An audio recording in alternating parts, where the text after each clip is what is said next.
Potential Not Pathology, embracing creative and resourceful approaches to psychotherapy with author and therapist Dr. Paul J. Leslie.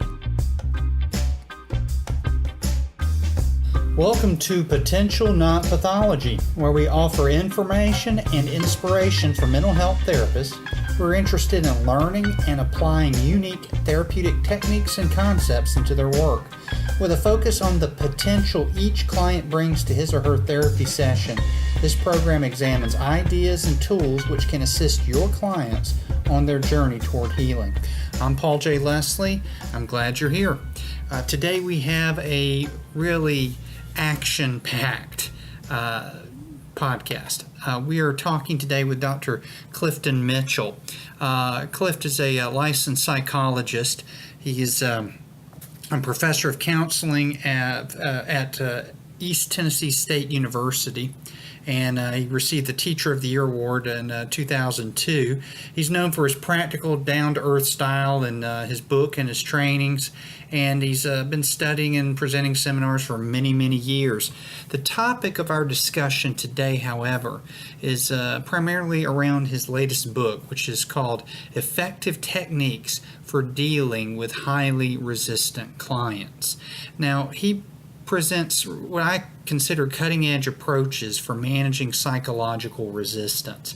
It's very common in our field for therapists to, when they start getting a resistant client, to feel inadequate, to have anger and frustration, despair, hopelessness, not realizing that a lot of times resistance can be a helpful and even enlightening aspect to therapy, and it can be utilized effectively to create positive treatment outcomes.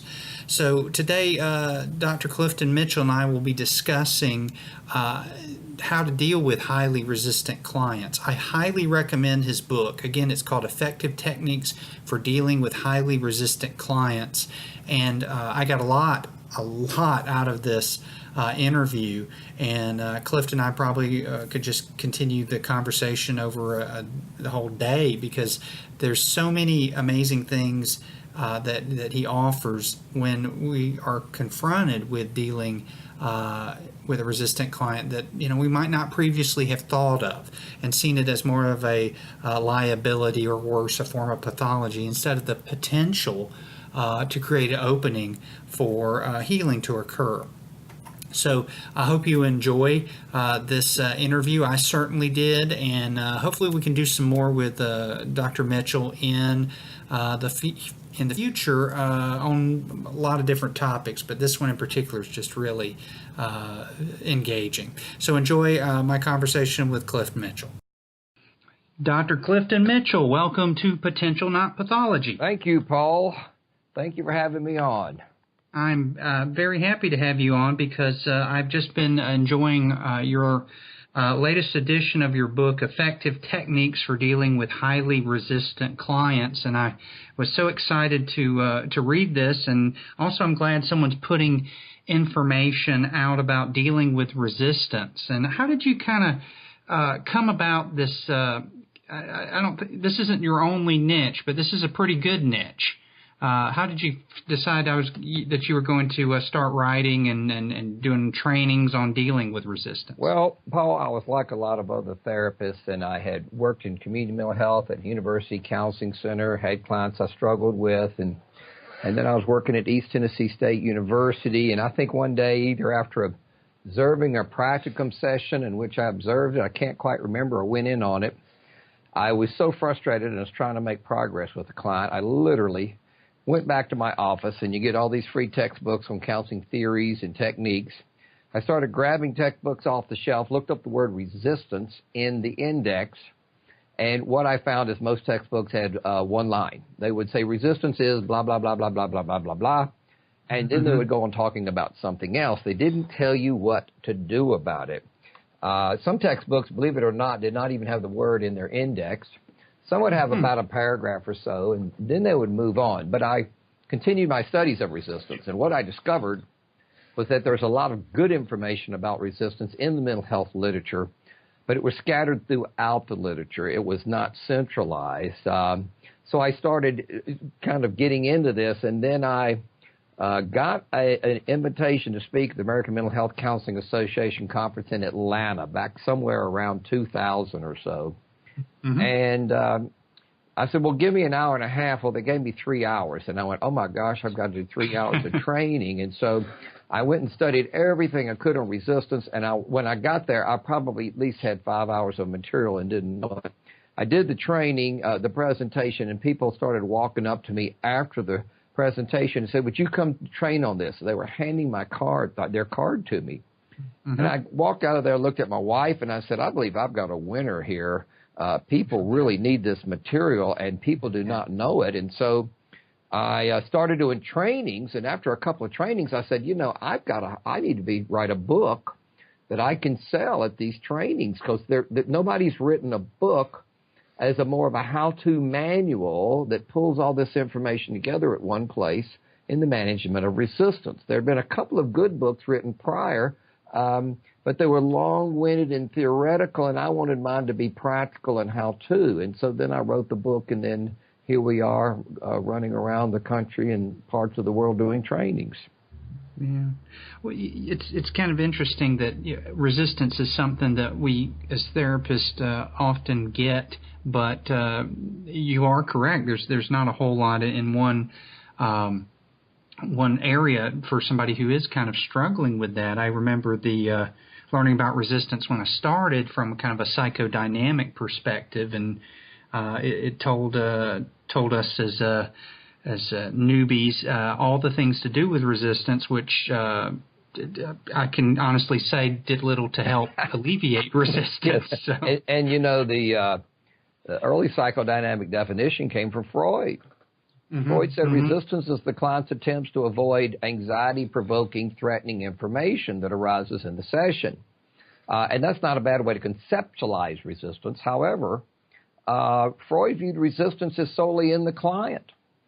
And the resistance, the therapist was not a part of the equation, Yes. Freud brought the client in, laid him on the couch. The client sat there and told whatever was going on, and he made his notes. And finally, Freud looked at the client and says, well, your problem is you're stuck in some anal oral stage, or you never resolved your urge to have sex with your parents. And if the client looked at Freud and said, I don't buy that, Freud said, you're being resistant.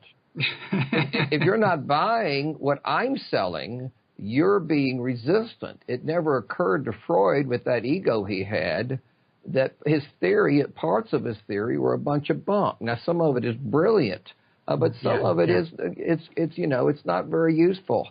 And we started viewing resistance as solely in the client 100 years ago.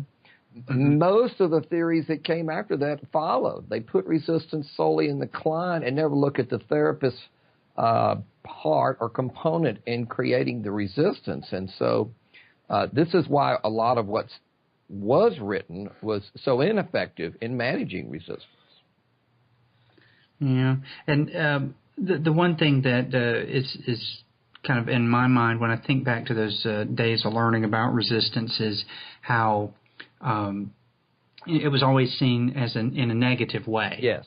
And one thing that I got out of your book is that to kind of just to reframe it from it's not always a negative thing. In some ways, from what I'm reading, you kind of think that this is also getting resistance as a way to open up new possibilities for treatment. Absolutely. In fact, the research says that you need a little bit. A whole lot can be bad. A little bit is good. It shows for a healthy ego. The scariest client you'll ever get will be one that has no resistance. It does everything you say and suggest. The problem with that client, of course, if they're doing everything you say, chances are they're doing everything everybody else says. And you have a huge, huge problem. So a mentally healthy person, when offered a suggestion, will take it in and fight it a little bit, assess it, reject parts, accept part. Now, this is to partly protect the self.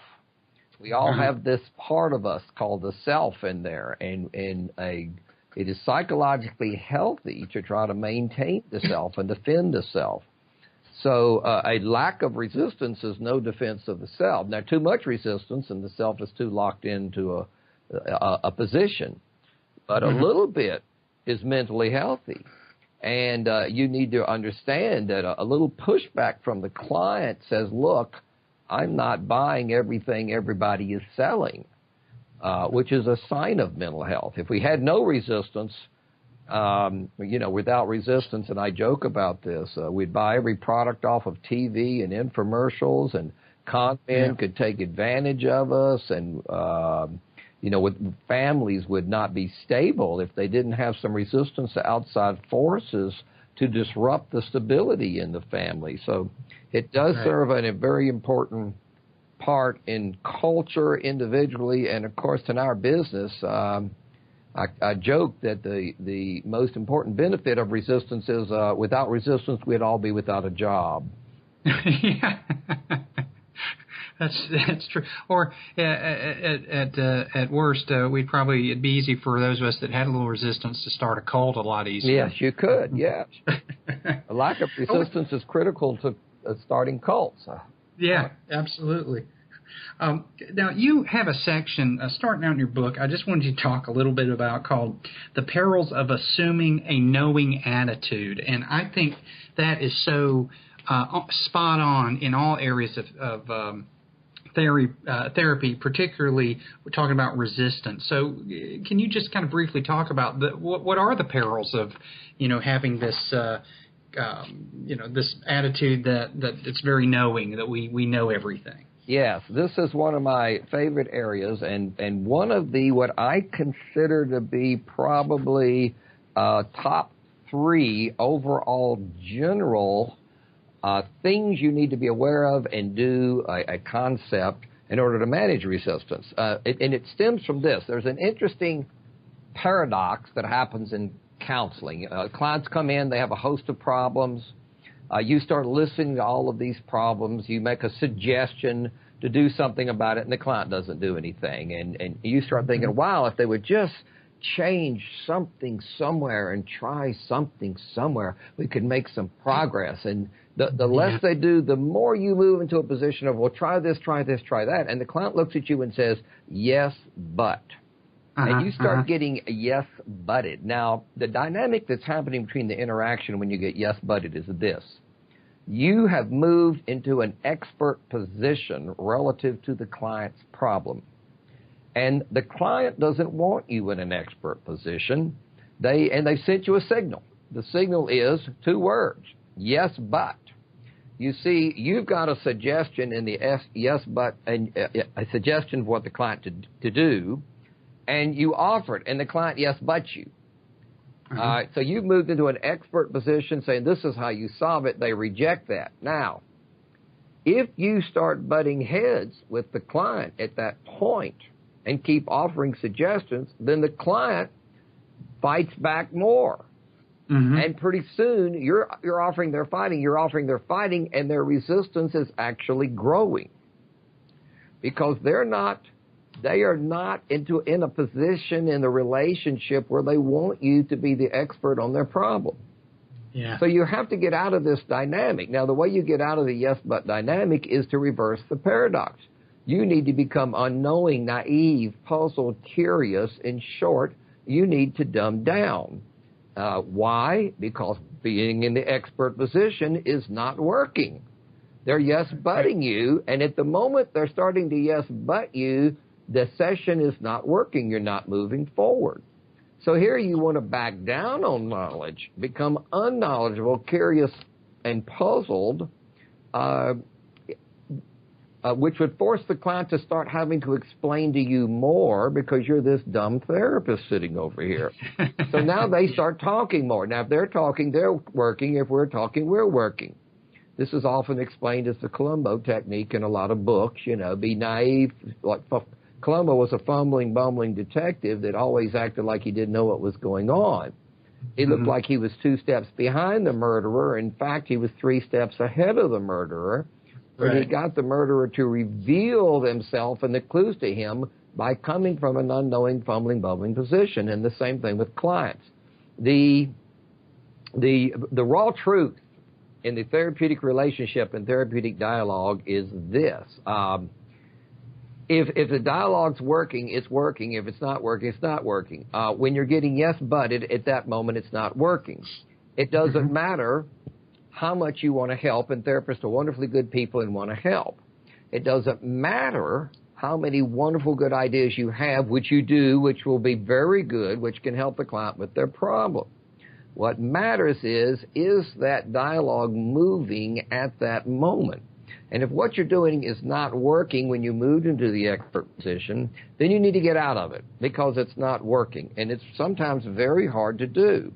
I often give people a chart or a little a diagram. If you want a principle for this, it's opposite of what you think. The more resistant the client, the less you know.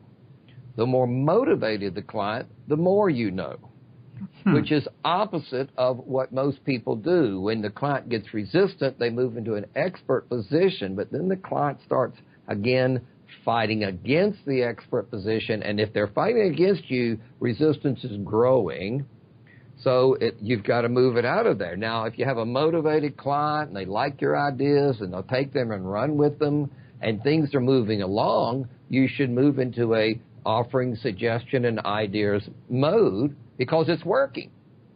But if it's not working, we've got to learn to get out of it.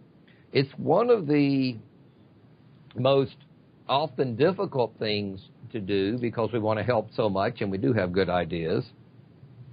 But it's one of the primary concepts, ideas, things you need to learn to do to manage resistance. Unfortunately, in mental health today, particularly the front lines of mental health, community mental health, people are under pressure to get something done. They've got a treatment plan. They've got limited visits, and they think they've got to jump in there and get something done, and they push the client, and the client, yes, butts them, and they go nowhere.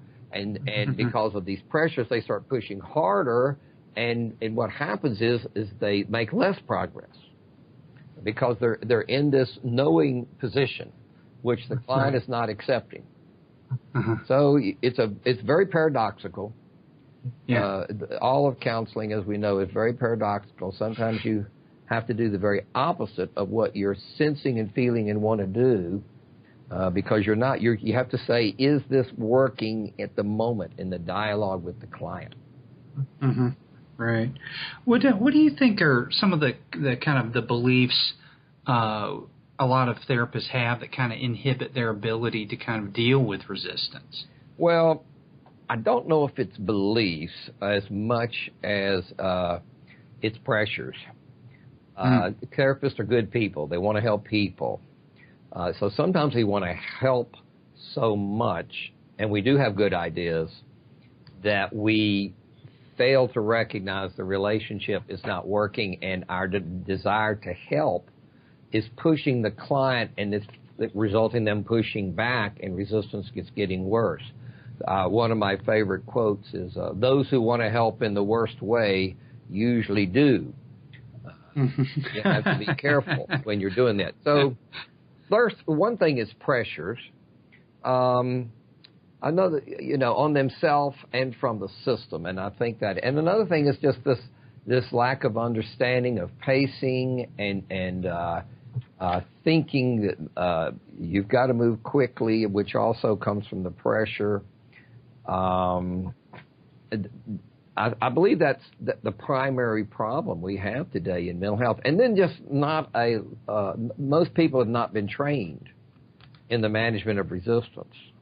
Yeah. Most of our programs, we go in there and, you learn to make empathic statements and do informed consent. You learn all these techniques, but very little is said in training programs on the management of resistance, and virtually nothing is ever done about what happens when it doesn't work.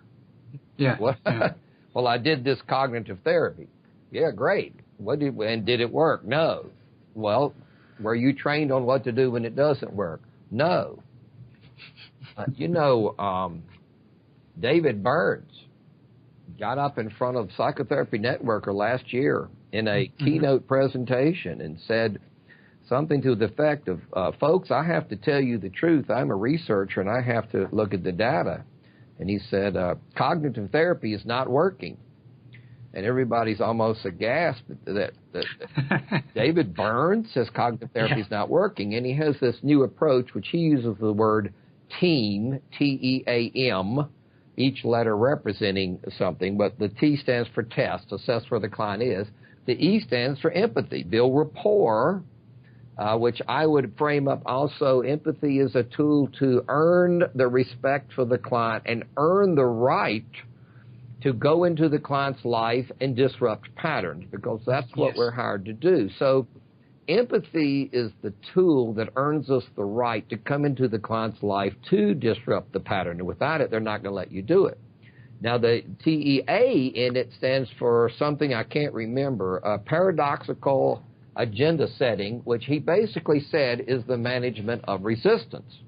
Yeah. He says after you build your empathy, then you've got to manage all the roadblocks that the client has and ideas in their mind and things that would prevent the therapy from working.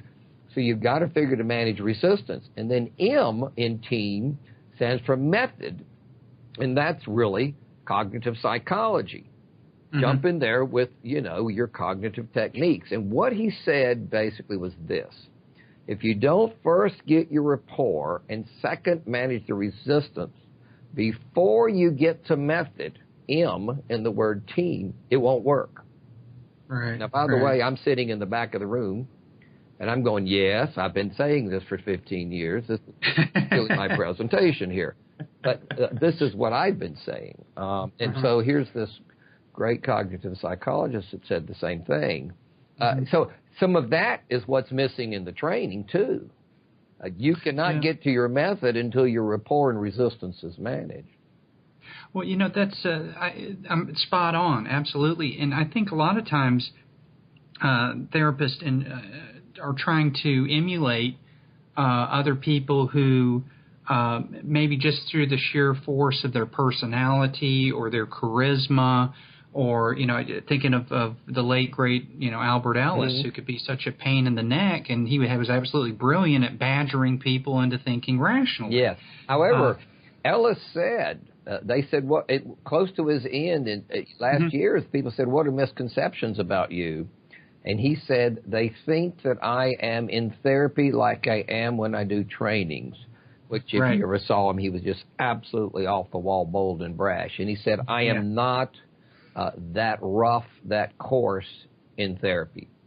No. One of my professors had him as a clinical supervisor and said that he was, quote, the most kind, compassionate supervisor I've ever had. Isn't that interesting? Absolutely fascinating. See, here's Albert Ellis, and he said, and he never presented that way in training. So I think maybe with a lot of therapists are trying to emulate, and so they watch as you and I were talking before we started recording about videos and things and training manuals, and then they get hung up on the techniques and think, because somebody who's charismatic like Ellis or Fritz Perls or whoever can do that, they also can just jump and dive in, but they forget a lot of times there's a lot of priming for the client that goes on before the person hits the record button on the recording thing. So one thing I wanted to ask you about, let me hit another point on that. What you said is dead on. This thing of a treatment plan and get to the goal in the treatment plan is a major creator of resistance and the urgency to get somewhere. I have learned, and it's still hard for me to do, even though I wrote an entire book on the topic.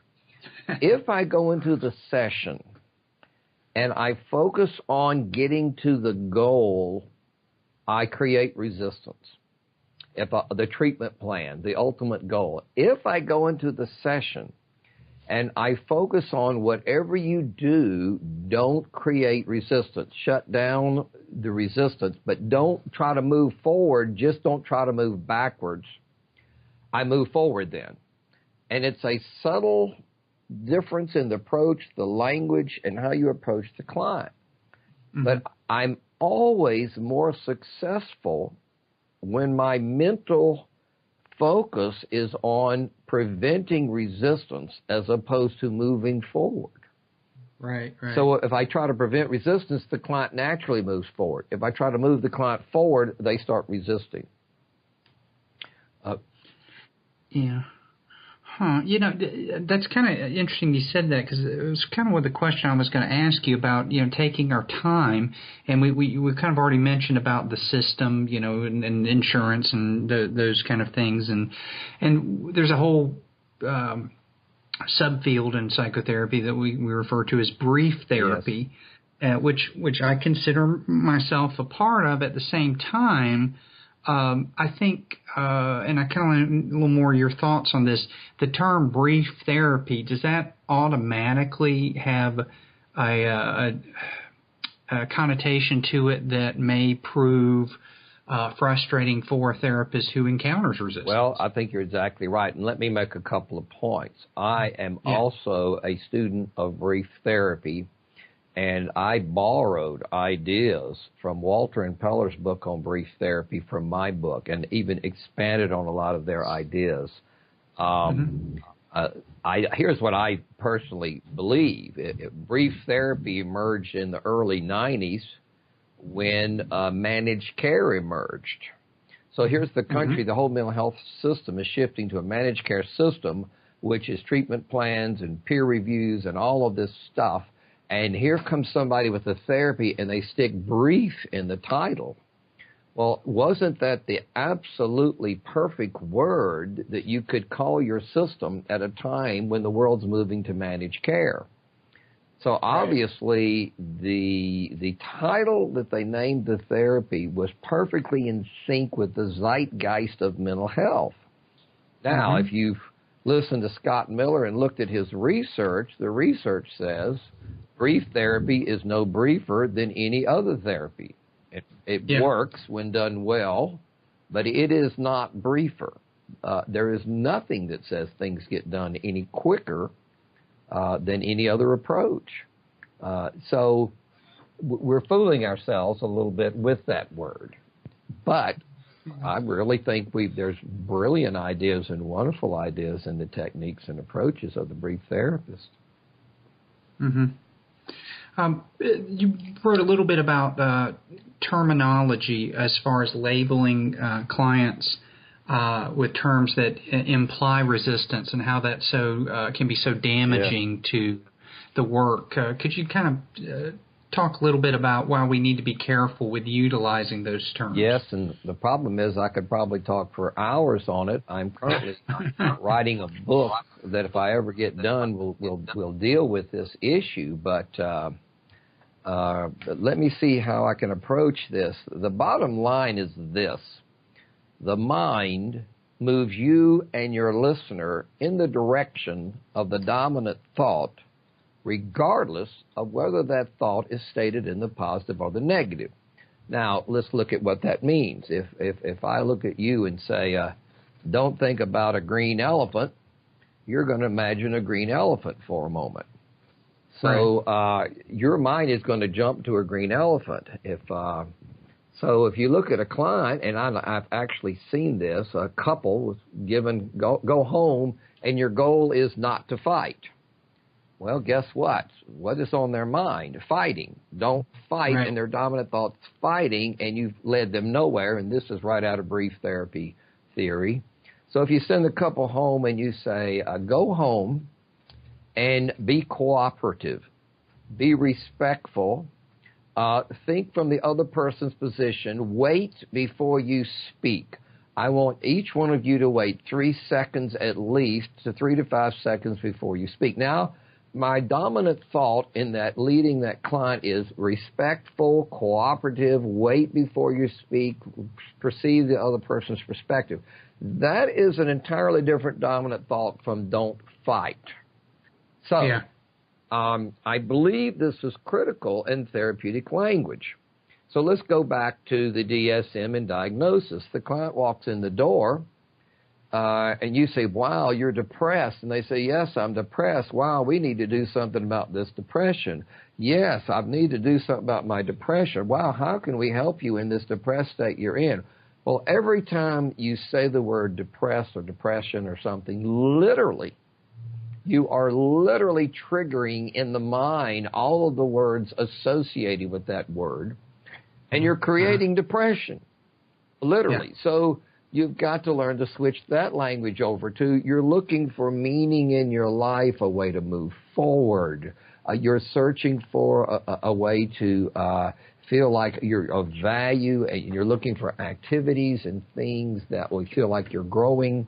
So you need to talk in language that is opposite of the thing that's happening. So if we keep talking about depression, we're going to create depression.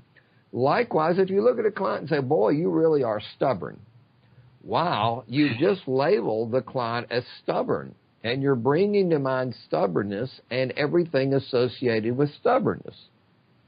Right. Instead, if you looked at the client and said, if I looked at some incident happened, and I said to the client, wow, you were really stubborn in that when that happened, I'm actually sticking the client in the mud of stubbornness there. But if I looked at the client and said, wow, at that point in time when that happened, you were really struggling to find different words to say in an alternative way to respond. Well, here I have not labeled the client as stubborn, and I have planted seeds of words to move the client to where they want to get to rather than from, directly from brief therapy literature. What is the solution? Let's talk about where you want to get to rather than what you're doing or your problem. So if I'm labeling them as stubborn or depressed or saying don't fight, all of this language is at a much more powerful level than most people would recognize. And there's research on this in the priming literature. Is triggering in the brain all the associated words and images, and it's not doing the client any good. So we have to learn to label in a manner that moves the client where we want them to get to, not from. So the bottom line is, and I say this frequently, the language of mental health is bad for your mental health. If client comes in and they're anxious, and we say, boy, you're anxious, you're nervous, yeah, boy, this anxiety is really getting to you. Look at you shaking and sweating. Well, it turns out, by the way, when you say a word that you literally, at the neurological level, that word triggers all the mental links to associated words, and those words move in the mind from deep in the subconscious or unconscious to the surface of consciousness and can be more quickly accessed. So this has a literally neurological neuron connection factor. So, for example, if I say the word elephant, words like tusk, large, gray, Tarzan, jungle, elephant, those words would all be more accessible in your brain than other words. So the label we put on a person accesses related concepts. So we have to be very careful how we talk, how we label, recognizing that saying one word like you're stubborn is not really saying one word. It's triggering a host of related concepts, and we don't want to trigger them. So we have to reverse our language and get acutely aware of what is the dominant thought in what we're saying, and where are we moving this client? What are they triggering in their brain?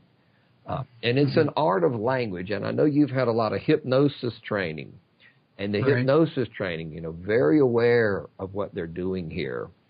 You don't put people in a trance talking about, now don't be nervous, now don't be tense, don't keep stiffing out here, you say relax, let your body go, and as you're doing that, and with every exhale, you can release tension, and you're actually saying the word tension there can be threatening, and with every exhale you can relax just a little bit more. So the language is moving the person in a direction to go. It's the same concept applied to the therapeutic dialogue. Yeah. As you said that, I remember I did an experiment with I was teaching a human services class, and we were talking about how we wanted to be careful with some kind of what you're saying, language. And so I wrote on the board the word pair, P-E-A-R, and asked how they felt when they looked at that. And they, didn't have much feeling. And so then I took the same letters and spelled rape. And they're just that word for some of them was a trigger word. For others, it was just everyone who looked at that word physiologically had unpleasant That's right. feelings. And I think we forget that the power that a word can have on the nervous system. Absolutely. And again, it's happening at the neurological level. It's very confirmed in the scientific research on priming or ironic process. Exactly what you're talking about. Pear, they get an image of a pear.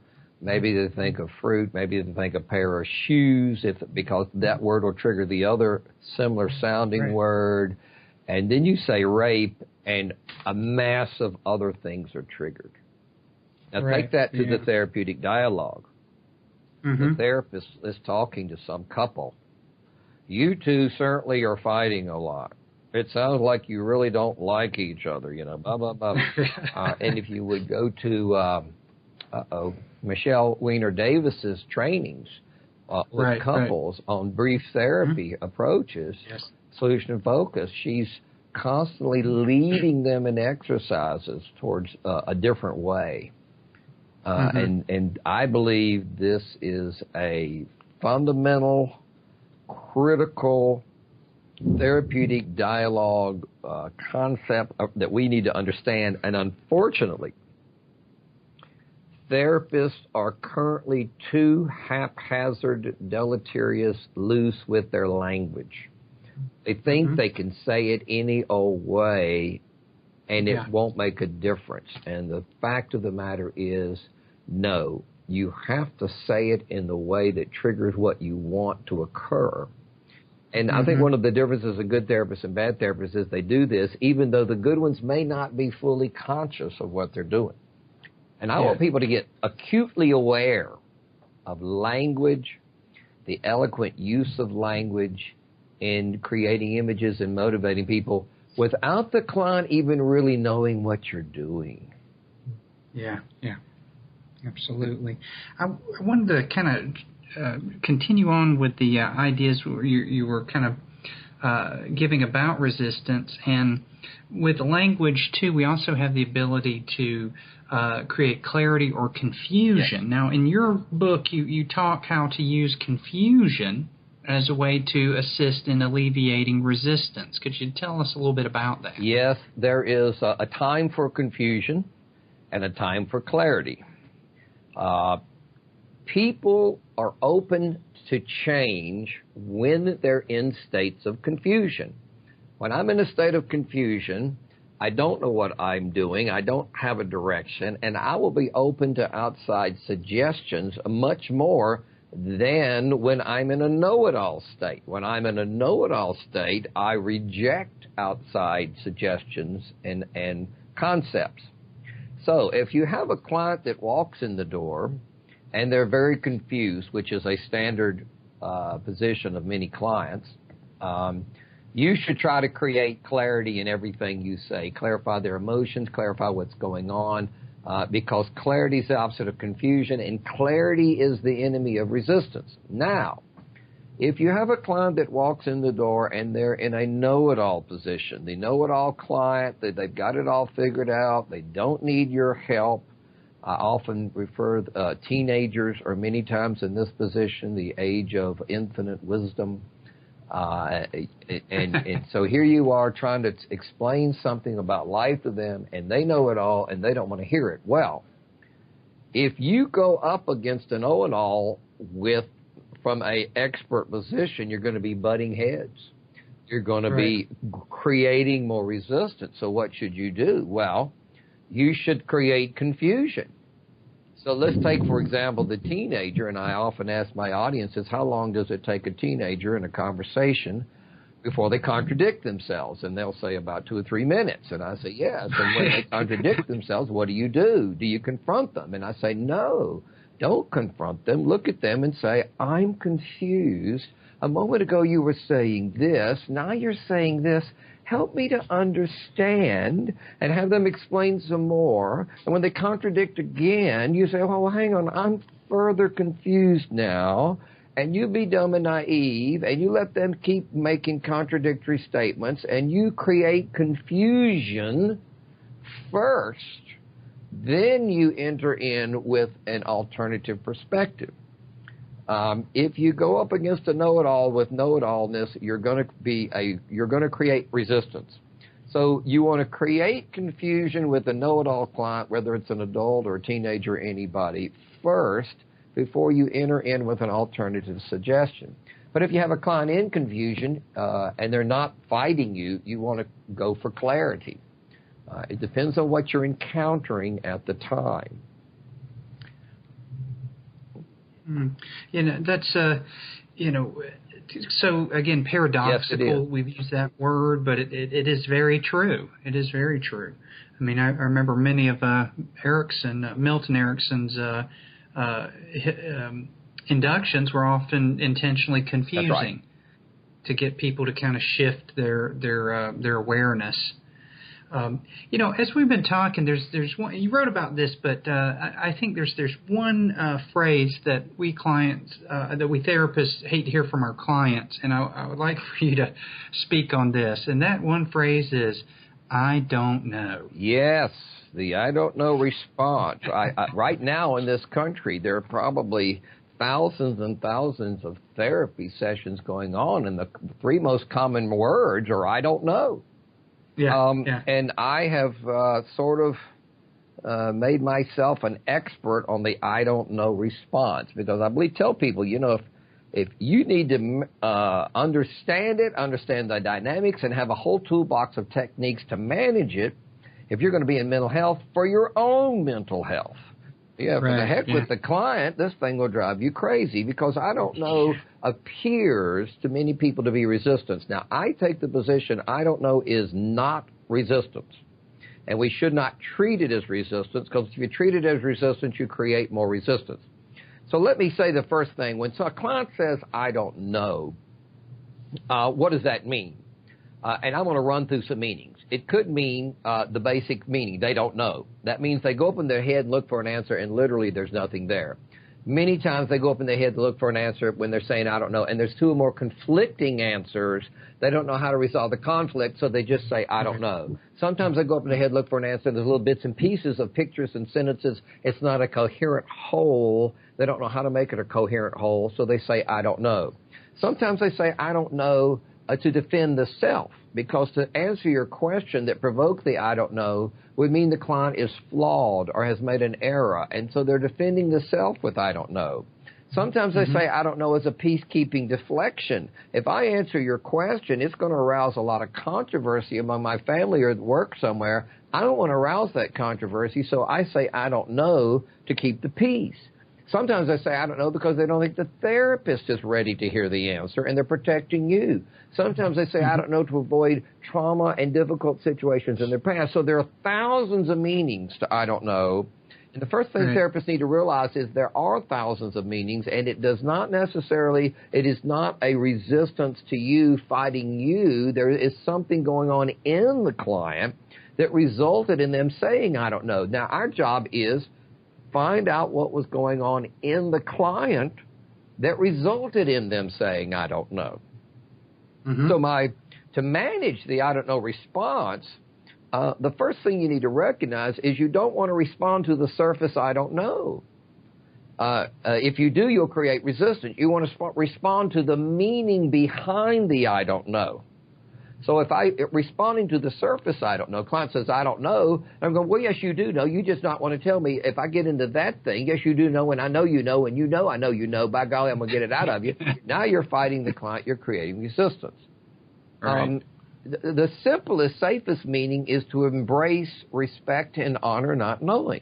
When the client says "I don't know," you say, wow, this is a tough one, isn't it? you're sitting there struggling, trying to figure what to say, what direction to go, an action you might take. And as you're searching for an answer, you're recognizing it's a bit difficult to reach a clear place. So I respect that they don't know. Now, this is what many people don't do. So the client now I'm not creating resistance because I'm not fighting with this client. They don't have to argue with me. I'm not saying they do know. I'm embracing that they don't know, and it's okay. And you want to sit with that okayness and just sit in the room not knowing, again, for a number of reasons. One of them is the dominant thought of not knowing is knowing. And they will naturally move towards knowing if you let not knowing be okay. Now, if you do know, you think you know what's going on in the client, you can respond to the meaning. Suppose you think they're saying, I don't know, to avoid conflict in the family. You might say, if you have rapport, say, my sense is when you say I don't know, you are trying to prevent a lot of controversy and conflict in your family. So you're going to the meaning behind the I don't know. Or if they say, I don't know, to defend the self, you might say, you're really uncomfortable as you face this aspect of your life. It's a difficult struggle. And you're, again, responding to the meaning. So if you have the rapport and you think you know the meaning, go for the meaning. If you don't know the meaning, just embrace it right on the spot. Wow, this is a difficult one, isn't it?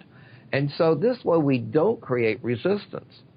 And then there's lots of other techniques. If you are, how many times have therapists been asking a client a question? Before you even get the question out of your mouth, you can hear the client already getting ready to say, I don't know. Have you ever had that happen, Paul?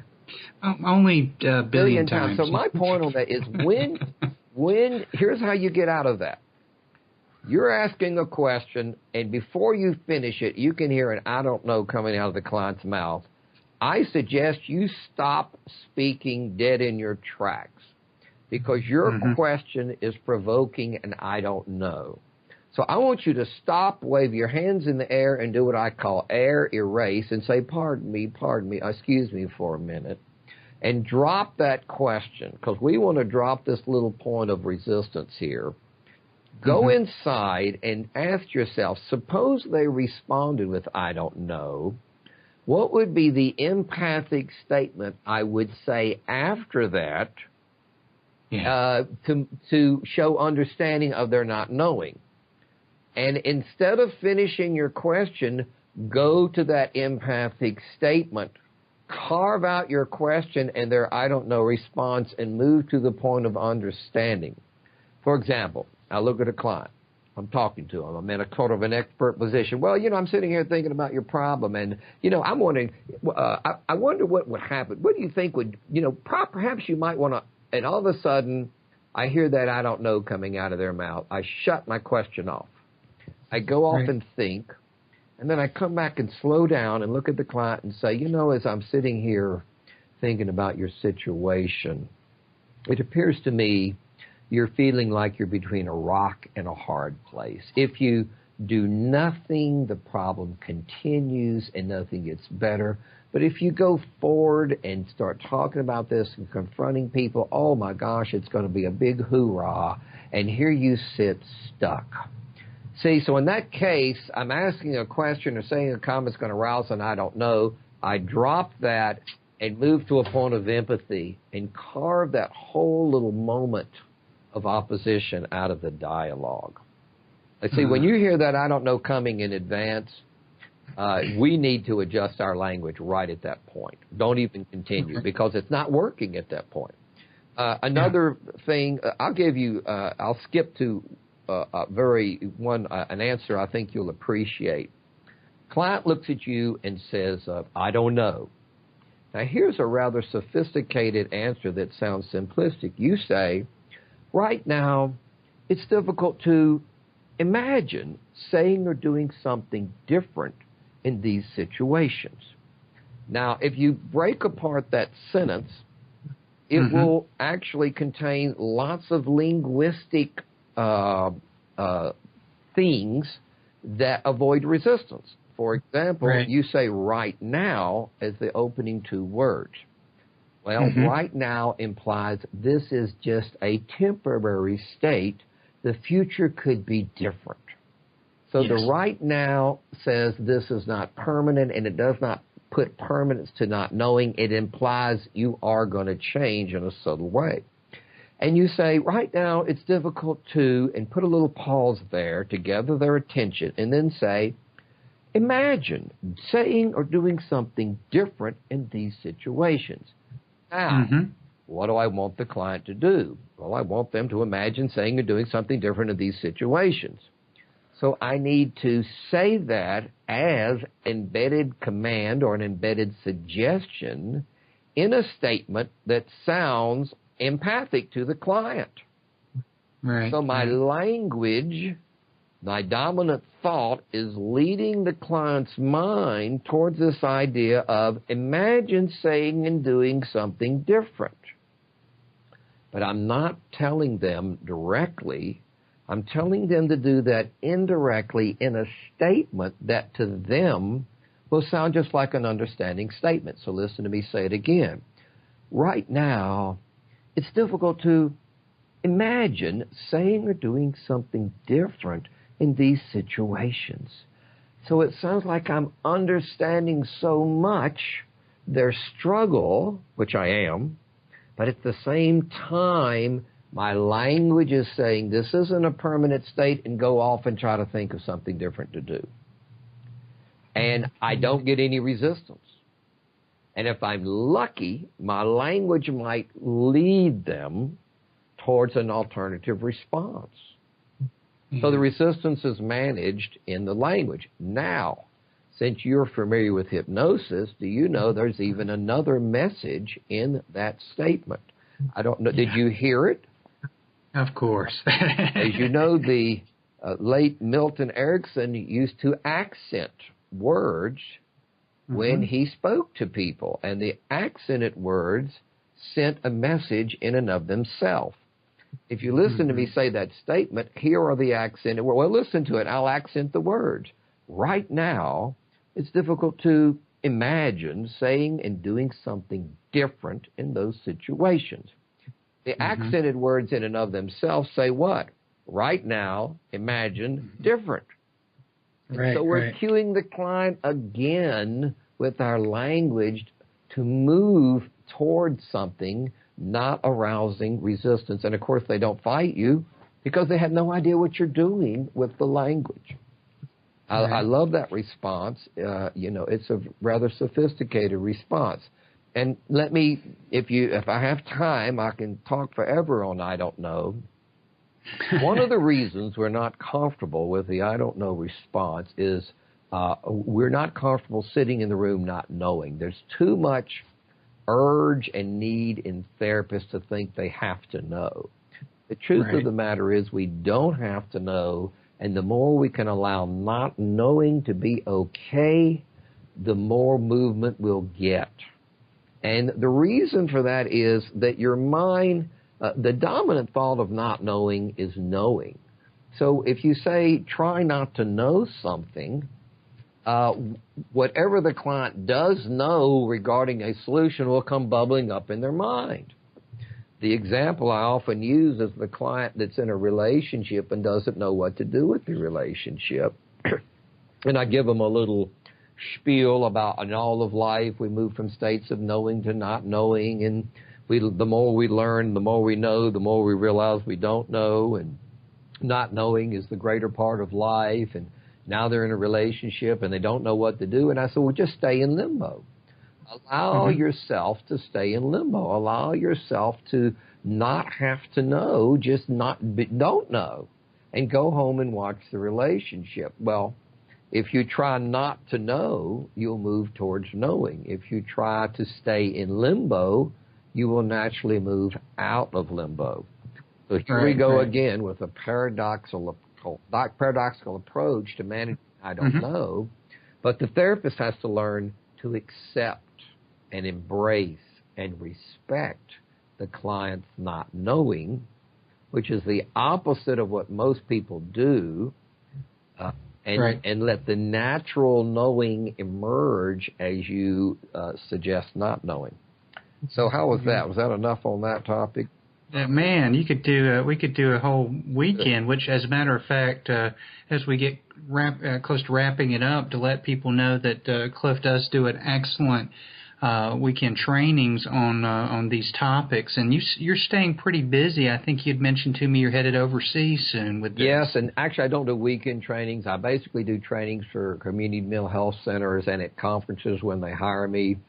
I can do 3 or 6 hours a full day on the management of resistance.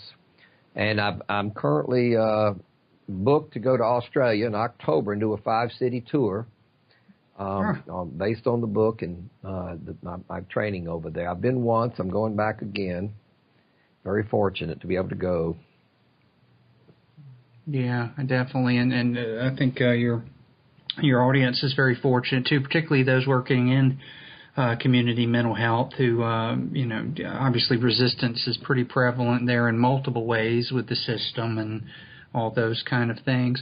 Well, what's the best way for people to find you on the Internet or just out and about if they want to contact you to come do a training? Well, probably the best way is to go to my website, which is cleverly named CliftonMitchell.com.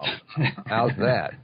It's easy to remember. Or if you will search therapeutic resistance, counseling resistance, resistance in counseling, or psychological resistance on the Internet, I will always show up on the first page. You'll see my name, Clifton Mitchell, or my book, or my website is usually there. Don't search the word resistance in and of itself, because you'll get plant resistance, weightlifting resistance, virus resistance. You get concepts out of mental health. You need to attach the word therapeutic resistance, counseling resistance, psychological resistance. Then you can find me that way. Or just search CliftonMitchell.com and I'll show up. Okay, wonderful. Well, I appreciate you being here. You've shared a lot of good nuggets with us today. And while you're here with me, I want to, again, publicly highly recommend this book. It's a really excellent book, and I would like to see this I'm thinking big here, Clift. I would like to see this book included in every master's level and beyond counseling doctoral program out there, because it is something that most of us just aren't trained Yes, for. And I'd love to see that too. I have had about 5 universities where professors have been to my trainings or found the book and used it and got wonderful reviews from students because it covers material they normally do not get. Right. Yeah. Well, thanks so much for being with us today, and I just wish you the best Thank of you luck. so much, Paul, for having me. I appreciate it very much.